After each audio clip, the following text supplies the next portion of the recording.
आज आप सब से जो अंदर भी बैठे हैं और जो बाहर सारे लोग खड़े हैं, बैठ जाओ ताकि वो देख सकें। बैठ जाओ ना, वो देख सकें। बैन साहब बैठ जाओ, वो देख सकें। ओहो, थोड़ा पीछे। अच्छा जी, बिस्मिल्लाहिर्रहमानिर्रहीम। मैं ये चाहता हूं कि आज बड़ी खामोशी से मेरी बात सुने, ताकि ये एक बड़ा मुबारक दिन है। और जो मैं आज आपके सामने अपने नबी सल्लल्लाहु अलैहि वसल्लम के मुतालिक और आज इस दिन के मुतालिक जो बात करूंगा, मैं चाहता हूं जरा बड़ी खामोशी से, और आपने ऐसे मेरी बात सुननी है कि वो आदमी जो अपने बच्चों को जिस तरह समझाने की कोशिश करता है, सीधे रास्ते पे लगाने की अपने बच्चों को कोशिश करता है, जिस तरह बाप या माँ बाप, वो ये नहीं कि माँ बाप ने जिंदगी में कोई गलत काम नहीं किए,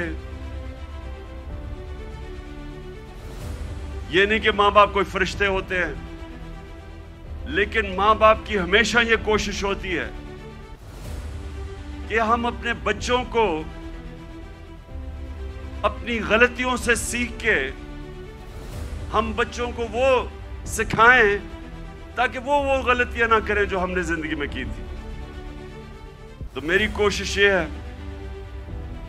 कि आज अपनी जिंदगी, जो मैंने 70 साल की जिंदगी गुजारी है, उससे मैं आपको, अपनी कौम को, जिस तरह मैं अपने बच्चों को बताता हूं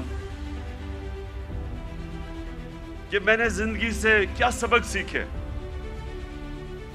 और मेरी जिंदगी सीरत नबी से बदली कैसे। मैं कोई इस्लाम का स्कॉलर नहीं हूं, मैं अपने आप को कोई आलम नहीं समझता,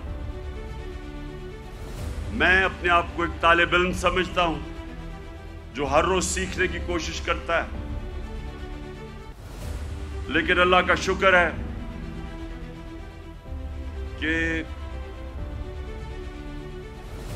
आशिक रसूल होने के लिए आपको कोई डिग्री नहीं चाहिए। हमारे दिल में अगर उसकी अल्लाह मोहब्बत डाल देता है तो वो चाहे अनपढ़ हो, चाहे कोई स्कॉलर हो, मैं समझता हूं कि वो बड़ा खुशकिस्मत इंसान होता है, क्योंकि उसकी जिंदगी बदलनी शुरू हो जाती है अगर जब वो अपने नबी से इश्क करते हैं और उस रास्ते पे चले। तो मैं पहले आपको ये वाज़ेह कर दूं कि मैं सिर्फ अपनी जिंदगी के तजर्बे से आपको आज बात कर रहा हूं इस मुबारक दिन पे, क्योंकि देखिए मैंने हर किस्म की जिंदगी देखी, क्रिकेट स्टार, ग्लैमर, मगरबी जिंदगी, अपना मुल्क, हर किस्म की मैं जिंदगी पे देख के तो आज आपसे बात कर रहा हूं। सबसे पहले अभी आपने जो ये फिल्म देखी, इसमें दुनिया की तारीख का सबसे बड़ा इनकलाब आपने देखा। दुनिया की तारीख में कभी इतना बड़ा इनकलाब नहीं आया। 622 सब ये तारीख याद कर लें कि 622 मेरे प्यारे नबी सल्लल्लाहु अलैहि वसल्लम हिजरत करते हैं मदीना। 632 वो दुनिया से चले जाते हैं, पर्दा कर देते हैं। उन 10 सालों के अंदर दुनिया की तारीख बदल जाती है। तो जो मैं अपने नौजवानों को आज अपनी यूथ को, अपने बच्चों को, सारों को, जो मैं आपके ज़हन में आज एक चीज डालना चाहता हूं कि वो क्या तब्दीली आई उन लोगों में जो अभी आपने फिल्म में पहले देखा कि जिनकी कोई हैसियत नहीं थी, जहालत थी। दो सुपर पावर्स, एक मगरिब में और एक मशरिक में, कोई भी हैसियत इन लोगों की नहीं थी। 10 सालों में ये कौम बदली और इन्होंने दुनिया की इमामत की, जो आपने बाद में देखा कि सारी दुनिया में छा गए। तो वो क्या चीज थी? वो हमारे नबी सल्लल्लाहु अलैहि वसल्लम ने किस तरह इन लोगों को तब्दील किया, कैसे इनके कैरेक्टर बदल गए, कैसे लीडर्स बन गए सब। मुझे अफसोस से कहना पड़ता है कि ना हमारे मुल्क में, जो वाहिद मुल्क इस्लाम के नाम पे बना था, ना ही मुसलमान दुनिया पे इस पे काम हो रहा है। हमारे नौजवानों को, बच्चों को स्कूलों में पता चलना चाहिए कि उन्होंने कैसे इंसानों को तब्दील किया। कुरान में अल्लाह कहता है, मैं कभी किसी कौम की हालत नहीं बदलता जब तक वो कौम खुद अपनी हालत बदलने की कोशिश नहीं करती। वो कौम की हालत बदल गई क्योंकि लोगों ने अपने आप को बदल लिया और लीडर्स बन गए। तो मैं आज कोशिश करूंगा कि आपको अपना, मैं फिर से कह रहा हूं, मैं स्कॉलर नहीं हूं, मैंने अपनी जिंदगी के तजर्बे से, जो मैंने मगरिब का पूरा मैं सिस्टम अंदर से देखा हुआ है, तालीम मैंने बाहर ली, उसके बाद सारी दुनिया फिरा क्रिकेट की वजह से, फिर सियासत, फिर अपना माशरा अंदर से देखा। तो मैं अब आपको अपने तौर पे बताऊंगा कि मेरे नबी सल्लल्लाहु अलैहि वसल्लम ने कैसे चेंज किया उनको। वो लोग फिर से, जिनकी कोई हैसियत नहीं थी, उन्होंने दुनिया की लीडरशिप संभाल ली। और आज मैं समझता हूं कि हमारा पाकिस्तान उधर ही खड़ा है। वो जो ना आपने पहले हालात देखे थे जहालत के, हम उसके बड़े करीब खड़े हैं। और हमने कैसे बदलना है अपने आप को? अगर हमने दुनिया में इज्जत से रहना है, और अगर जो बहुत बड़ी ख्वाब थी पाकिस्तान की, इलामा इकबाल, जो उनकी शायरी से उन्होंने गुलाम हिंदुस्तान के मुसलमानों को जगाने की कोशिश की, और उनकी शायरी की कुरान के अंदर, सारी शायरी कुरान के अंदर है और नबी सल्लल्लाहु अलैहि वसल्लम की सुन्नत के ऊपर है। इसके ऊपर उन्होंने जगाने की कोशिश की हिंदुस्तान के मुसलमानों को। और वो ख्वाब क्या थी कि हम एक ऐसा मुल्क बनाएंगे जो दुनिया में मिसाल बनेगा कि हकीकी तौर पे इस्लाम क्या है। और उनकी सारी नजर थी वो मदीना की रियासत, जिधर एक मिसाल बनी थी दुनिया में, जो मॉडल ने फिर उसके बाद सारी दुनिया पे वो फैल गए। 1000 साल तक मुसलमान दुनिया की सुप्रीम पावर रहे थे। तो वो मैं फिर भी मैं पूरी आजिज़ी से कहता हूं कि मैं कोई स्कॉलर नहीं हूं, मैं सिर्फ अपने तजर्बे से अब बात करूंगा। देखिए, सबसे पहले क्या हुआ, उन्होंने कैसे इंसानों के कैरेक्टर बदले। उन्होंने किया क्या? उन्होंने सबसे पहले इंसानों को आजाद किया, ज़हनी तौर पे आजाद किया, अंदरूनी तौर पे आजाद किया। क्योंकि आजाद ज़हनी बड़े काम करते हैं।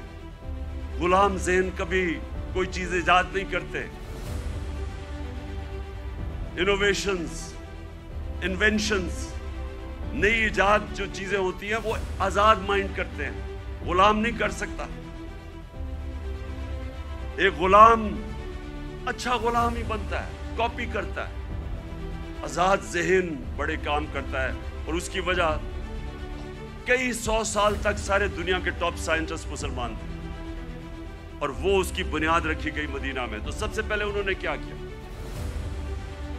میری زندگی میں جو سب سے بڑی رکاوٹ ایک انسان کی پرواز میں ہے وہ ہے خوف. اور میں بار بار یہ اپنی قوم کو بتاتا رہتا ہوں کہ جو خوف کا بت ہے اس کا توڑنا بڑا ضروری ہے.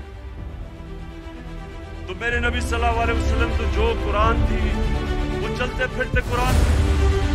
تو قرآن کے اندر جو واضح طور پہ لکھا ہوا ہے کہ جو لوگ ایمان لے آئے اللہ ان کے خوف دور کر دیتا ہے. خوف کا سب سے بڑا خوف موت کا. اللہ نے کہا زندگی موت میرے ہاتھ میں. لوگ ابھی بھی ڈرتے ہیں موت سے جب پتہ ہے کہ اللہ نے فیصلہ کیا ہوا کہ جب میں چاہوں گا تم اس سے پہلے نہیں جاؤ گے. عزت ذلت اللہ کے ہاتھ میں. لوگ ڈرتے ہیں کہ ہم ذلیل ہو جائیں گے. میں جب سے سیاست شروع کی لوگ مجھے کہتے تھے جی سیاست بہت بری چیز ہے آپ کو ذلیل کر دیں گے. اور پھر رسک. لوگ اپنی نوکریاں نہیں چھوڑتے, غلط کام کرتے ہیں, غلط آرڈر لیتے ہیں صرف اس لیے کہ جی میری نوکری نہ چلی جائے, میرا رسک نہ چلا جائے. اللہ نے کہا وہ میرے ہاتھ میں ہے. یہ بڑا امپورٹنٹ ہے آپ کے لیے سمجھنا کہ وہ کیسے چینج آئے مدینہ کے لوگوں. وہ آزاد ہو گئے, ان کی پرواز اوپر جانی شروع ہو گئی. میں اپنی زندگی سے آپ کو بتاؤں جیسے جیسے اللہ نے, اور جو اس کا سب سے بڑا تحفہ ہے ایمان کا, جیسے جیسے میں نے نبی صلی اللہ علیہ وسلم کی زندگی کو پڑھنا شروع کیا, سیرت نبی کو سمجھنا شروع کیا, تو یہ آہستہ آہستہ میرے بت ٹوٹتے گئے. یہ نہیں کہ میرے میں بھی خوف نہیں تھا, میرے میں بھی خوف تھا. مجھے بھی یہ ہوتا تھا کہ جی لوگ مذاق اڑائیں گے, لوگ ہنسیں گے آپ کے اوپر. مجھے بھی میں تو بلکہ زیادہ مجھے بچپن میں بہت ہی شرم آتا تھا, تقریر ہی نہیں ہوتی تھی لوگوں کے سامنے. تو مجھے ہمیشہ خوف ہوتا تھا کہ اچھا جی لوگ مذاق اڑائیں گے. جیسے جیسے ایمان آتا گیا, میں نے نبی کی سیرت سمجھتا گیا, آہستہ آہستہ یہ بت ٹوٹتے گئے. پہلا بت جو میرا ٹوٹا وہ یہ کہ یہ جی آپ ذلیل ہو جائیں گے, آپ کو اگر پولیٹکس میں آئیں گے آپ ذلیل ہو جائیں گے. یہ جو بت ہے یہ میں آپ سب کو آج بتا رہا ہوں,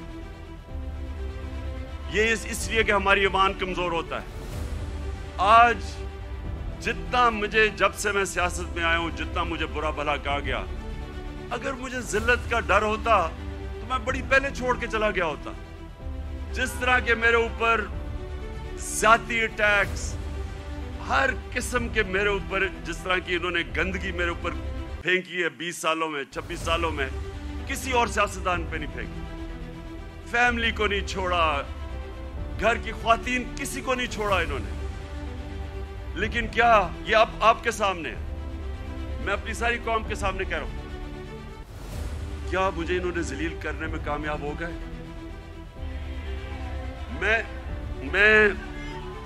ایک منٹ, میں آپ کو آج سب کو کہہ رہا ہوں پچھلے 6 مہینے میں جتنی مجھے اللہ نے عزت دیا مجھے ساری زندگی میں کبھی اتنی عزت نہیں ملی.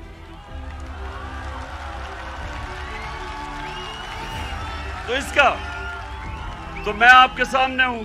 سنیں غور سے سنیں.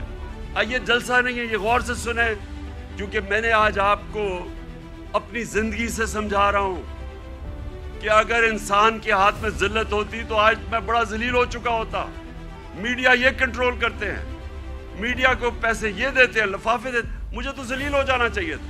میں اس لیے اپنی قوم کو کہہ رہا ہوں کہ کبھی اپنے یہ جو بت ہے کہ جی مجھے کوئی ذلیل کر دے گا, یہ یاد رکھے اللہ نے اپنے ہاتھ میں رکھی ہوئی عزت اور ذلت. دوسری چیز موت کا ڈر. سب کی طرح مجھے بھی موت کا ڈر تھا. میں جب پولیٹکس میں آیا اس سے پہلے میں نے اس خوف کے اوپر قابو پایا, کیونکہ میرا ایمان جیسے جیسے مضبوط ہوتا گیا میرا یہ خوف جاتا گیا. اور میں جب اس نتیجے پہ آیا کہ جب اللہ کا فیصلہ ہوگا اس سے پہلے مجھے کوئی نہیں لے جا سکتا. تب میں سیاست میں آیا. میں کینسر ہاسپٹل میں 5 سال میرا آفس تھا. میں نے جب کینسر ہاسپٹل بنایا 5 سال میرا آفس تھا وہاں. اپنے سامنے میں نے دیکھا 3 میرے دوست وہاں آئے اچھے بھلے چیک اپ کروانے کے لیے, اور 6 مہینے میرے تینوں چلے گئے. تو یہ جو ہم سمجھتے ہیں کہ ہم اگر سیف کھیلیں گے تو شاید ہم موت سے بچ جائیں گے, یا کہ ہم اگر اپنے ایمان کے مطابق چلیں گے تو شاید جلدی موت آ جائے. یہ غلط فہمی میں نکال دیں اپنے ذہن سے. یہ سب سے بڑا خوف ہے, اور یہ انسان کو روکتا ہے بڑے کاموں سے. اور تیسری چیز یہ رسک, کہ جی میری نوکری چلی جائے گی, پیسہ کدھر سے آئے گا. محنت انسان کرتا ہے, فیصلہ اللہ کرتا ہے. تو یہ جو 3 چیزیں ہیں یہ انسان کو آزاد کر دیتی ہیں. اور پھر جو بڑا بت ہے, میں کا بت, جو انسان اپنے سے باہر نہیں نکلتا, جو سب سے بڑی جہاد ہے, جہاد اکبر, اپنی نفس کے خلاف, اپنی میں کو کنٹرول کرنے کے لیے. یہ بہت بڑا بت ہے. اپنی ذات کے لیے, اپنے آپ کے لیے انسان سمجھتا نہیں ہے کہ اس کو اللہ نے کتنا بڑا مقام رکھا ہے. اس کی ویژن, جو انسان اپنے لیے زندگی گزارتا ہے وہ چھوٹا سا انسان بن جاتا ہے. جتنا مرضی اللہ اس کو نواز دے, جتنے مرضی پیسے دے دے, علم دے دے, جو اپنی ذات کے لیے زندگی گزارتا ہے وہ آج تک دنیا کی تاریخ میں بڑا انسان نہیں بن سکا. لوگ کس کو یاد رکھتے ہیں؟ ہم بڑے ہو رہے تھے لاہور میں تو سارے گنگا رام کو یاد رکھتے تھے. گنگا رام کو کیوں؟ اس نے ہسپتال بنایا تھا انسانوں کے لیے. سارے جو اللہ کے برے صغیر میں بڑے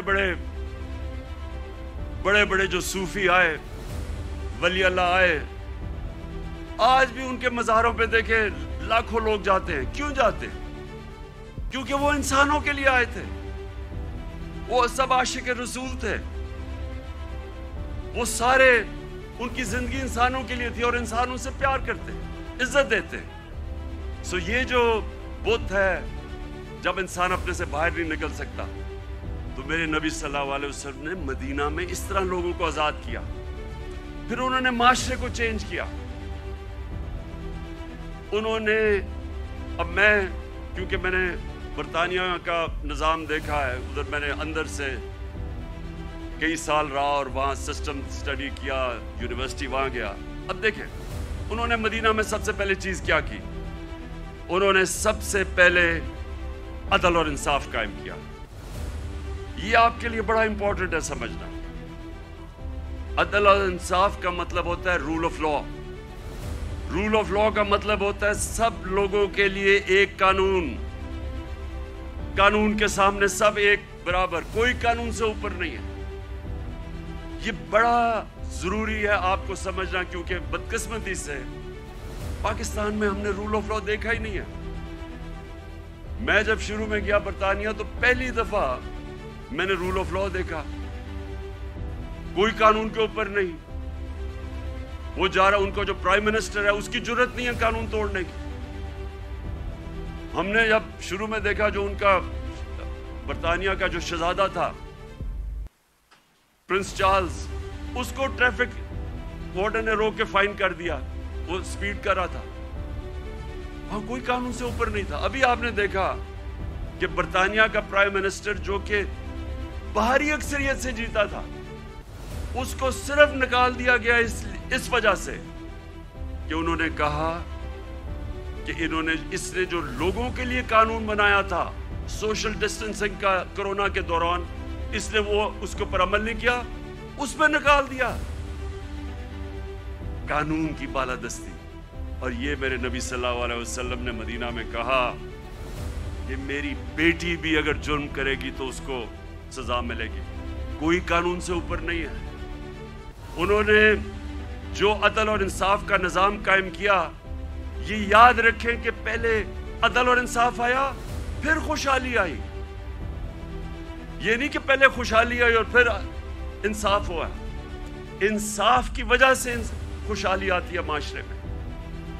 جو آج دنیا کے اندر ایک انڈیکس ہے, اسے کہتے ہیں رول آف لا انڈیکس, کہ کن معاشروں میں دنیا میں قانون کی بالادستی ہے اور کن معاشروں کے اندر جنگل کا قانون ہے, یعنی جس کی لاٹھی اس کی بھینس. آپ کو حیرت ہوگی سن کے کہ جس ملک میں سب سے زیادہ قانون کی حکمرانی ہے, یعنی انصاف ہے, جو مدینہ کی ریاست میں قائم کیا گیا, وہ ہے سوئٹزرلینڈ. سوئٹزرلینڈ میں 99.9% رول آف لا انڈیکس ہے, یعنی مکمل انصاف ہے. وہاں کوئی انسان قانون کے اوپر نہیں ہے. سب سے خوشحال جگہ ہے سوئٹزرلینڈ, وسائل ہے ہی نہیں. اور سب سے کم رول آف لا انڈیکس پہ کون ہے؟ نائجیریا 7%. وہ ہے تقریباً 100%, وہ ہے 7%. نائجیریا سب سے زیادہ افریقہ میں تیل نائجیریا میں ہے. اسے تو بڑا امیر ہونا چاہیے وسائل کے حیثیت سے. سوئٹزرلینڈ میں تو سوائے گائے اور پہاڑوں کے ہے ہی کچھ نہیں. وہ سب سے خوشحال ہے. اور نائجیریا میں سب سے زیادہ غربت ہے, کیونکہ قانون ہی نہیں ہے, انصاف ہی نہیں ہے. وہاں بھی اوپر تکڑے لوگ بیٹھے ہوئے ہیں جو کہتے ہیں ہم قانون کے اوپر ہیں. قانون صرف کمیوں کے لیے ہے. ادھر بھی کوئی وہ ملک جدھر افریقہ میں سب سے زیادہ تیل ہے, وہ غربت ہے, کیونکہ صرف 7% رول آف لا انڈیکس ہے. اور آپ کو افسوس ہوگا کہ تقریباً ساری مسلمان دنیا 20% سے کم ہے. پاکستان بھی 10% سے کم ہے. ہمارا یہ حال ہے. تو کیسے خوشحالی آئے گی؟ کیونکہ ہم نے جو میرے نبی صلی اللہ علیہ وسلم نے مدینہ کی ریاست میں جو پرنسپل سیٹ کیے تھے, نمبر 1 تھا انصاف. وہ ہم آپ کے سامنے تماشا ہو رہا ہے ملک میں. جو طاقتور ہے وہ اپنا ہی پروسیکیوٹر بھی رکھ رہا ہے, نیب کا ہیڈ بھی اپنا, ایف آئی اے بھی, اور بچتے بھی جا رہے ہیں. اور جیلوں کے اندر پھنسے ہوئے بیچارے غریب لوگ. آپ جیلوں والے جو غریب لوگ ہیں انہیں بھی کہیں جی اپنا پروسیکیوٹر لا لیں, وہ سارے بچ جائیں گے. اور پھر یہ بار بار میں اپنی قوم کو وہ حدیث سناتا ہوں کہ میرے نبی نے کہا, نبی صلی اللہ علیہ وسلم نے کہا کہ تمہارے سے پہلے بڑی قومیں تباہ ہوئیں جدھر چھوٹے چوروں کو جیلوں میں ڈالتے تھے اور بڑے ڈاکوؤں کو آپ پکڑتے نہیں تھے. یہ تباہی کا انہوں نے بتایا. اور آج آپ دنیا میں دیکھ لیں, جو ملک بڑے ڈاکوؤں کو نہیں پکڑ سکتا وہ غریب ہیں سارے, وسائل کے باوجود. سو نمبر 1 پرنسپل انہوں نے سیٹ کیا رول آف لا. نمبر 2, اور رول آف لا کے ساتھ میرٹ, کیونکہ جدھر انصاف ہوتا ہے ادھر ہی میرٹ ہوتی ہے. آج آپ مغربی یہ ملک پہ چلے جائیں, سارے جتنے امیر ملک ہیں سب 90% سے زیادہ رول آف لا ہے, اور رول آف لا کے ساتھ میرٹ آ جاتی ہے. اور دوسری چیز, میرے نبی صلی اللہ علیہ وسلم نے امر بالمعروف و نہی عن المنکر, وہ جو اللہ کا حکم ہے کہ ساری عوام کو اللہ کا فرمان ہے کہ تم نے اچھائی کے ساتھ کھڑا ہونا اور برائی کے خلاف کھڑا ہونا ہے. یہ ہے بیسز ایک مہذب معاشرے کی. میں اب آپ کو بتاؤں, میں نے جو انگلینڈ میں دیکھا, کیونکہ میں نے پھر سے آپ کو کہوں اندر سے میں نے وہ معاشرہ دیکھا. ایک دفعہ کسی آدمی کے اوپر یہ الزام لگ جائے کہ اس نے چوری کی ہے, کرپشن کی ہے, وہ جو مرضی ہو, سارا جو اس کے دوست بھی ملنا چھوڑ دیتے ہیں, ان کے ملنے والے بھی ان کو ملتے نہیں ہیں, وہ جاتے ریسٹورنٹس میں جاتے ڈرتے ہیں. کیوں ہمارے وہ جو باہر گئے ہوئے ان کو واضح پڑتی ہیں, جو ہمارے باہر بیٹھے ہوئے ہیں کیوں وہ واضح پڑتی ہیں؟ کیونکہ سنیں کیوں پڑتی ہیں؟ کیونکہ وہ اس معاشرے میں ہوتا ہی ایسے ہے. اگر کسی کے اوپر یہ لگ جائے کہ اس نے پبلک کا پیسہ چوری کیا ہے करप्शन का मतलब होता है पब्लिक का पैसा चोरी करना। वो कहीं निकल ही नहीं सकता क्योंकि वो कौम अमर बिल मारूफ पे चलती है। एक मैं आपको मिसाल देता हूं, अमेरिका के अंदर एक था बर्नी मैडॉफ, अरबों अरबों डॉलर पति था। सारी सोसाइटी में सारे बड़े बड़े फिल्म स्टार्स सोसाइटी के सारे उसके से मिलते थे, तस्वीरें खिंचाते थे। अमीर तरीन अमेरिका का आदमी था। इसके ऊपर फिल्म भी बनी हुई है नेटफ्लिक्स पे। वो बर्नी मैडॉफ कई सालों के बाद पता चला जनाब उसने फ्रॉड से पैसा बनाया था। पता चला कि उसने फ्रॉड से पैसा बनाया था। लोगों को तो छोड़े ना कि लोग उससे सारे दुनिया भाग गई और वो जेल में चला गया। उसकी बीवी ने उसको तलाक दे दी। उसके एक बेटे ने खुदकुशी कर ली कि मैं दुनिया के सामने नहीं जा सकता। उसका दूसरा बेटा घर के अंदर बंद हो गया, 2 साल में बीमार होकर मर गया। क्योंकि हम पब्लिक के सामने कैसे जाएंगे। सिंगापुर के अंदर हमारे साथ तकरीबन हमारी थोड़ी देर के बाद आजाद हुआ था। सिंगापुर के पास एक ऐसा प्राइम मिनिस्टर आ गया, ली कुआन यू। उसने आते साथ ही कानून की बालादस्ती कायम की। सिंगापुर और पाकिस्तान का एक ही जितना था। हमारा जो औसत आमदनी पर कैपिटा इनकम हमारी और सिंगापुर की मिलती थी, एक ही जितनी थी आज 60 की दहाई में। ईमानदार प्राइम मिनिस्टर आया, कानून की बालादस्ती कायम की। जैसे ही आप कानून की बालादस्ती कायम करते हैं, करप्शन खत्म हो जाती है। वो सिंगापुर का एक मिनिस्टर, उसका अपना दोस्त था, वो पकड़ा गया करप्शन में। उस दोस्त को, वो प्राइम मिनिस्टर का दोस्त था, जैसे ही वो पकड़ा गया उसे पता था कि मैं बच नहीं सकता, हालांकि मैं प्राइम मिनिस्टर का दोस्त हूं। उसने खुदकुशी कर ली कि अब मैं माशरे में कैसे जाऊंगा, क्योंकि माशरे में अमर बिल मारूफ है। अवाम खड़ी हो जाती है अच्छाई के साथ। वही सिंगापुर। अब ये सोचे, हम और सिंगापुर एक ही जगह थे 60 की दिहाई में। आज वो हमारा कितना पर कैपिटा इनकम है, औसत आमदनी आज पाकिस्तान मेरे ख्याल में $2,500 हो गया, 3,000 मुझे अभी पूरा एग्जैक्ट नहीं पता। सिंगापुर में $60,000 पर कैपिटा इनकम है, औसत आमदनी। तो पहले इंसाफ और उसके बाद खुशहाली और माशरे की जिम्मेदारी डाल दी मेरे नबी सल्लल्लाहु अलैहि वसल्लम ने अमर बिल मारूफ पे।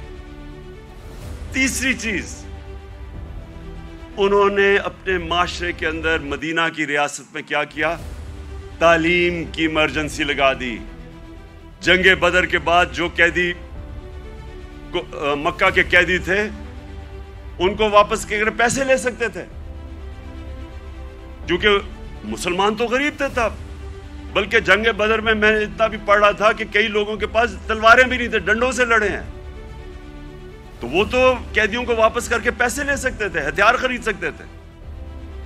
दुनिया के अजीम लीडर ने कहा नहीं, जो 10 मुसलमानों को पढ़ा लिखा देगा उसको हम आजाद कर देंगे। तालीम के ऊपर जोर दिया। चाइना भी जाना पड़े तालीम हासिल करने के लिए तो जाओ।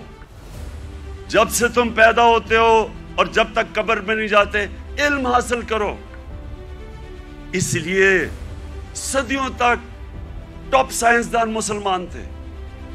तालीम के बगैर माशरा ऊपर नहीं जाता। और हमारा अब फिर से हाल देख लें, कितना जोर लगाया तालीम। कितना शर्म की बात है कि 75 साल इंडिपेंडेंस, पहली दफा हमने कोशिश की थी कि कम अज कम तालीम का निज़ाम में इंसाफ करें। नहीं तो अमीर के लिए थोड़े से 8 लाख अमीरों के लिए इंग्लिश मीडियम, बाकियों के लिए उर्दू मीडियम। वो बेचारे पढ़ के भी ऊपर नहीं आ सकते थे। एक तालीमी निज़ाम जो गरीब को गरीब करता था, जो मुल्क में नाइंसाफी फैलाता था, वो हमने कोशिश की। पता नहीं अब इस हुकूमत ने वो ख़त्म कर दिया होगा कि एक ही निसाब 5 क्लास तक और ऊपर तक लेके जा रहे थे। लेकिन तालीम, ये تیسری چیز میرے نبی صلی اللہ علیہ وسلم نے مدینہ میں کہا، تعلیم کے اوپر انہوں نے زور دیا، جس کی وجہ سے مسلمان اوپر گیا۔ اور پھر فلاحی ریاست، انسانیت کا نظام، دنیا کی تاریخ میں پہلی دفعہ انہوں نے ایک فلاحی ریاست بنائی۔ اور یقین کریں مجھے پتہ ہی نہیں تھا فلاحی ریاست کیا ہوتی ہے جب تک میں برطانیہ نہیں گیا۔ میں جب پہلی دفعہ برطانیہ گیا، میں نے پہلی دفعہ فلاحی ریاست دیکھی، کسی مسلمان ملک میں نہیں دیکھی۔ جو انہوں نے مدینہ کی ریاست میں پہلی دفعہ انسانیت کا نظام لے کے آئے تھے کہ کوئی کمزور آدمی اس کی ریاست نے ذمہ داری لی تھی، غریبوں کی۔ آپ حیران ہوں گے کہ جو پینشنز تھیں، بوڑھوں کی بھی ذمہ داری پہلی دفعہ دنیا کی تاریخ میں مدینہ کی ریاست نے لی تھی، یتیموں کی، معذوروں کی، بیواؤں کی۔ ایسا نظام کبھی پہلے نہیں آیا تھا۔ تو اسٹیٹ نے انسانیت کا نظام لے کے آیا۔ اور مجھے افسوس سے کہنا پڑتا ہے کہ آج آپ یورپ چلے جائیں، میں نے اسکینڈینیویا جو بہترین میں سمجھتا ہوں کہ اس نظام کے قریب مدینہ کے ریاست جو میں نے دیکھا ہے وہ ڈینمارک، سویڈن، ناروے۔ آپ وہاں دیکھیں، آپ اپنے پاکستانی رہتے ہیں وہاں، ان سے پوچھے تو صحیح کہ انسانیت کیا ہوتی ہے۔ میں بار بار کہتا ہوں، اپنے جانوروں کا ہمارے سے بہتر دھیان رکھتے ہیں۔ وہ حضرت عمر کا قول تھا کہ اگر کتا بھی بھوکا مرے میری ریاست میں تو میں ذمہ دار ہوں۔ آج ادھر آپ دیکھ لیں، ان کا RSPC ہے، کتے آپ کو سڑکوں پہ نہیں نظر آئیں گے، وہ ان کو ہومز دیتے ہیں، ان کو کھلاتے ہیں پلاتے ہیں۔ یعنی وہ جو ہم نے دنیا میں شروع کیا تھا، جو میرے نبی صلی اللہ علیہ وسلم نے انسانیت کا نظام دنیا میں شروع کیا تھا، وہ آج ان ملکوں میں مل رہے ہیں جو مسلمان نہیں۔ اور یہ یاد رکھیں، یہ کبھی نہیں ہمیں بھولنا چاہیے کہ اللہ نے خطاب میرے نبی صلی اللہ علیہ وسلم کو رحمت للعالمین کہا تھا۔ سب انسانوں کے لیے رحمت بن کے آئے تھے، جس طرح میرا رب رب العالمین ہے۔ اس کا کیا مطلب ہے؟ سب سے پہلے تو جو میثاق مدینہ تھا، انسانوں کو اکٹھا کیا گیا۔ جو میثاق مدینہ چارٹر، مدینہ کا جو چارٹر تھا، جو پہلی کانسٹیٹیوشن تھی، بلکہ دنیا میں کہتے ہیں کہ دنیا میں پہلی کانسٹیٹیوشن تھی، اس میں انسانوں کو اکٹھا کیا گیا۔ وہاں عیسائی تھے، وہاں مسیح برادری تھی، وہاں یہودی تھے، ان سب کو اکٹھا کیا گیا۔ انسانوں کو تقسیم نہیں کیا گیا، اکٹھا کیا گیا۔ تو یہ لیڈر کی نشانی ہوتی ہے کہ لوگوں کو، انسانوں کو اکٹھا کرتا ہے، تقسیم نہیں کرتا۔ لیکن اس کا ایک اور بھی مطلب ہے کہ جو بھی معاشرہ میرے نبی صلی اللہ علیہ وسلم کے احکامات پہ چلے گا، جو بھی ان کی سیرت پہ چلے گا، وہ مسلمان ہیں یا نہیں ہیں، اللہ کی ان کی برکت آ جائے گی ان کے اوپر، کیونکہ وہ رحمت للعالمین تھے۔ اگر صرف ان کی سیرت پہ چل کے مسلمانوں کو فائدہ ہونا تھا تو اللہ ان کو رحمت للعالمین نہ کہتے، رحمت المسلمون ہوتے وہ۔ تو اس لیے آج اگر آپ دیکھتے ہیں ملکوں کی خوشحالی، آپ دیکھیں کہ کتنی طور پہ وہ میرے نبی صلی اللہ علیہ وسلم کی سیرت پہ چل رہے ہیں۔ آپ کو حیران ہوں گے کہ جب ہم نے بھی شروع میں پڑھا، ہم بھی حیران ہوئے۔ میں نے بہت پہلے پڑھا، محمد عبدو بڑا اسکالر تھے، بہت بڑے عالم تھے اسلام کے۔ وہ جب پہلی دفعہ یورپ کوئی 125 سال پہلے گئے اور مصر سے گئے، تو جب وہ مصر واپس آئے، انہوں نے کیا کہا؟ انہوں نے کہا میں یورپ گیا تھا، وہاں مسلمان تو نہیں نظر آئے، لیکن بڑا اسلام نظر آیا۔ اور جب واپس مصر آئے تو کہتے مسلمان تو بہت ہیں، اسلام بہت کم نظر آ رہا ہے۔ تو ہم پاکستانی جدھر آج کھڑے ہیں، ہمارے پاس ایک راستہ ہے، اور میں اس لیے آج میں چاہتا ہوں کہ اس مبارک دن ہم عشق کرتے اپنے نبی صلی اللہ علیہ وسلم سے، لیکن ہم انہوں نے جو ان کی سیرت پہ عمل نہیں کرتے، اور اس کی وجہ سے ہمارے حالات اچھے نہیں ہیں۔ اور میرا یہ ایمان ہے کہ جب تک ہم वो जो उन्होंने रास्ता बताया उस पे नहीं चलेंगे, हमें इज्जत नहीं मिलने लगी। प्राइम मिनिस्टर बाहर जाता है और भीख मांग रहा होता है, जी मुझे पैसे दे दो नहीं तो हमारा मुल्क तबाह हो जाएगा। सब 22 करोड़ लोगों के लिए, हम सब के लिए शर्मनाक है कि वो मुल्क जिसका नारा था पाकिस्तान का मतलब क्या, ला इलाहा इल्लल्लाह, ये बड़ा नारा है, ये दावा है बहुत बड़ा, ये अल्लाह से वादा है कि अल्लाह तेरे सिवा कोई खुदा नहीं है। वो आज ऐसे फिर रहा है दुनिया में, कोई आता है गोरे रंग का, कोई बाहर से आ जाता है, सारे गिर जाते हैं उसके सामने। ना इज्जत है, ना आजादी है। जो हुक्म मिलता है कि अच्छा जी रूस से तेल नहीं लेना, हम नहीं लेते क्योंकि हुक्म आया बाहर से। तो मेरे पाकिस्तानियों, हमें आज इस मुबारक दिन पे अपने रिफ्लेक्ट करना है, गौर और फिक्र करना है कि हमने कैसे इस कौम को उस कौम उधर पहुंचाना है जिसके लिए यह मुल्क बना था। यह मुल्क इसलिए नहीं बना था कि थोड़े से लोग, 1% लोग अमीर हो जाएं और पैसे बनाएं और कानून के ऊपर चले जाएं और बाकी लोग उनकी गुलामी करें, इसलिए नहीं मुल्क बना था। मुल्क बना था, एक बड़ा ख्वाब था कि हम उन प्रिंसिपल्स पे चलेंगे, और दुनिया की तारीख शाहिद है कि वो 10 सालों के अंदर, 10 साल, ज्यादा देर नहीं, 10 सालों के अंदर वो कौम खड़ी हो गई थी। पहले 4-5 साल तो मुश्किल से, पहले 4-5 साल तो उम्मा सरवाइव कर रही थी बड़ी मुश्किलों से। कभी जंगे ओहद, फिर जंगे खंदक, बड़ी मुश्किलों से उम्मा ने अपने आप को बचाया, कुर्बानियां दे के अपने आप को बचाया। उसके बाद वो फिर उनका अरूज शुरू हुआ। कौमें कुर्बानियां दे के बनती हैं, कौमें भीख मांग के और कर्जे दे के और दूसरों के सामने जलील होके नहीं कौमें बनती। कौमें बनती हैं जब, जिस तरह दुनिया के अजीम लीडर ने अपनी मिसाल दी कि जब जंग खंदक के अंदर मुश्किल वक्त था, खाना पीना नहीं था क्योंकि वो चारों तरफ मक्का के वो कुफार ने घेरा हुआ था उनको, तो लोगों को कहा पेट, एक पत्थर बांधो पेट पे, अपने पेट पे 2 पत्थर बांधे हुए थे। लीडर ने कुर्बानी देकर अपनी कौम को खड़ा किया था। और ये वो कौम, अल्लाह ने जिसको हर किस्म की नेमतें बख्शी है हमें, 12 मौसम, हर किस्म की, यहां आपको अंदाजा ही नहीं है। मैं तो 3.5 साल में इक़्तिदार में पता चला कि अल्लाह ने क्या दिया है। लेकिन हमें कैरेक्टर चाहिए, एक कैरेक्टर चाहिए एक बड़ी कौम बनने के लिए, जो हमारे नबी सल्लल्लाहु अलैहि वसल्लम ने उनको आजाद किया था, उनका कैरेक्टर उठाया था।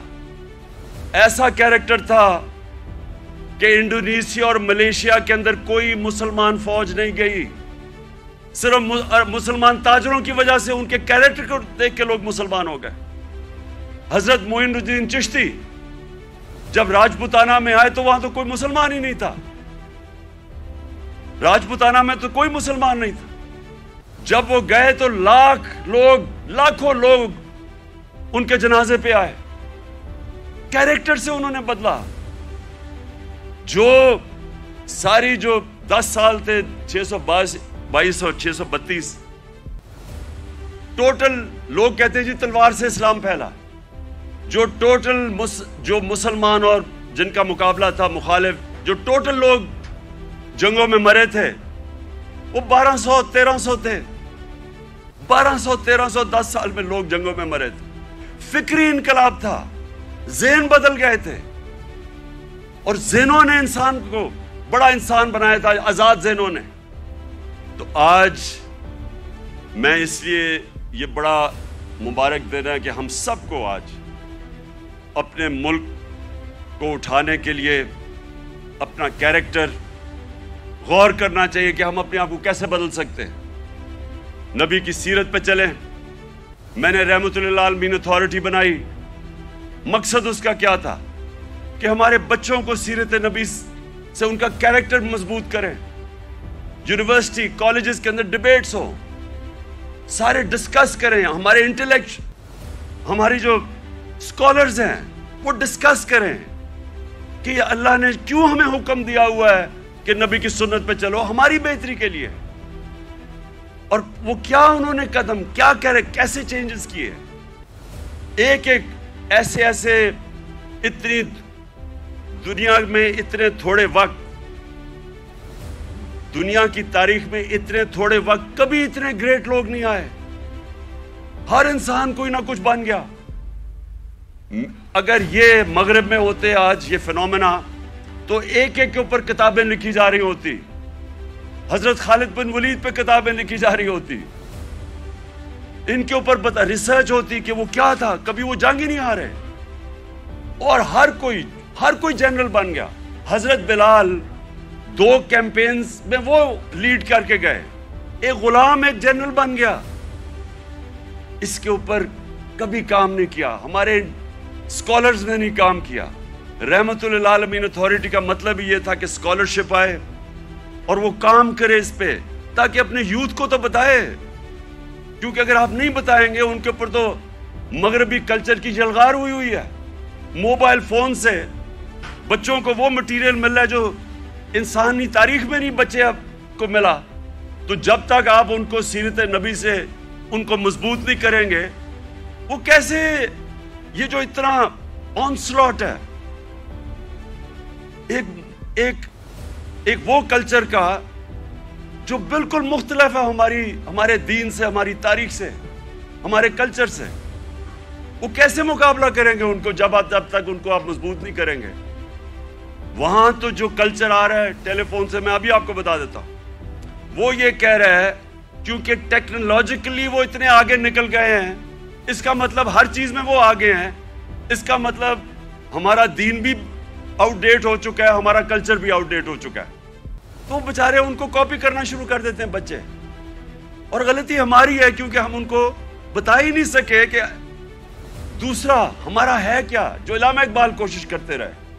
तो ये रहमतुल आलमीन अथॉरिटी का मकसद ही ये था कि हम अभी से अपने बच्चे, कॉलेज स्टूडेंट्स, यूथ, उनको तैयार करें कि 21वीं सदी में आपने कैसे आपने फेस करना दुनिया को। माँ खास तौर पे माओं के ऊपर जो अब प्रेशर है, मुझे तो पता है क्या प्रेशर पड़ा होगा ये मोबाइल फोन की वजह से, जो बच्चों के लिए अब आ गए।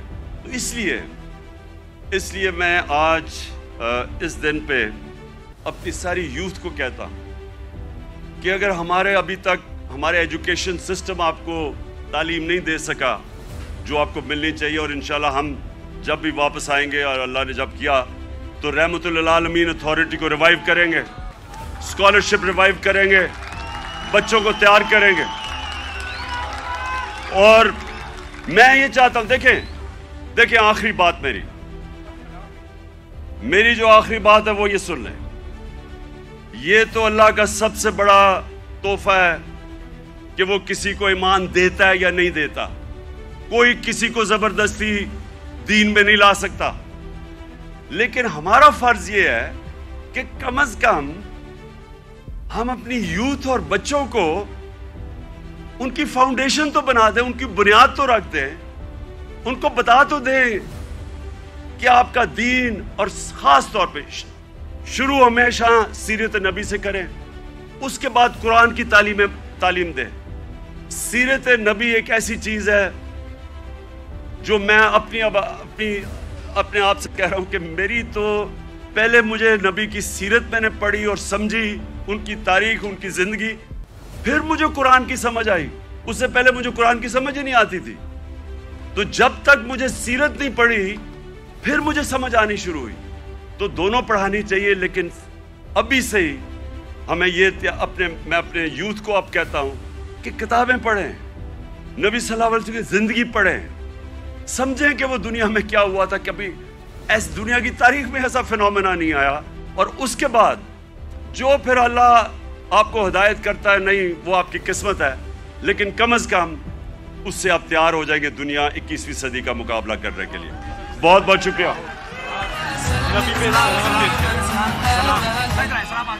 سلام سلام سلام. اب ہم سب مل کے سلام پیش کریں گے. سلام